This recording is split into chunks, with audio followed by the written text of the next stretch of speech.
রানা রাসেলের দাপটে ইডেনে দুরন্ত জয় কলকাতার। আজ ফের ঘরের মাঠে ইডেন গার্ডেন্সে দুর্দান্ত খেলে ফেলল Kolkata night Riders. Back to back home match Dinesh Kartik and কোম্পানির। শাহরুখ খানের কলকাতা নাইট রাইডার্স বনাম প্রীতি জিন্তার কিংস 11 পাঞ্জাব দেখতে চলেছে 22 গজের বীর জারা। আন্দ্রে রাসেলের ব্যাটে ভর করে কেকেআর প্রথম ম্যাচে সানরাইজার্স হায়দ্রাবাদকে হারিয়েছে, ফলে আত্মবিশ্বাসে টকবক করছে কেকেআর। অন্যদিকে রাজস্থান রয়্যালসকে 14 রানে হারিয়েই এই টুর্নামেন্টের অভিযান শুরু করেছে কিংস 11 পাঞ্জাব। ক্রিকেটের নন্দনকাননে এদিন ক্যারিবিয়ান ক্যালিপসো, একদিকে রাসেল তো অন্যদিকে ক্রিস গেইল। ধুন্ধুমাল লড়াইয়ে অপেক্ষায় ছিল ইডেন। টস হেরেই ব্যাটিং পায় কেকেআর।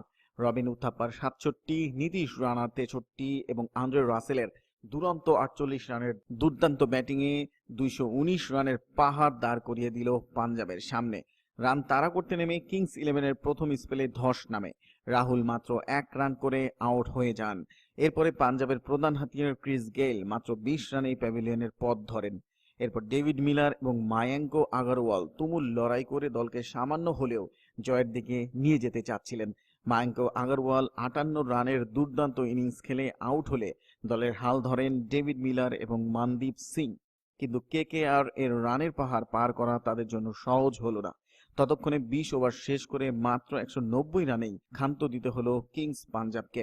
ফলে ঘরের মাঠে 28 রানের ব্যবধানে দুর্দান্ত এক জয় তুলে নিল কলকাতা নাইট রাইডার্স। এক নজরে আজকের ম্যাচের বিস্তারিত স্কোর কার্ড দেখে নিন।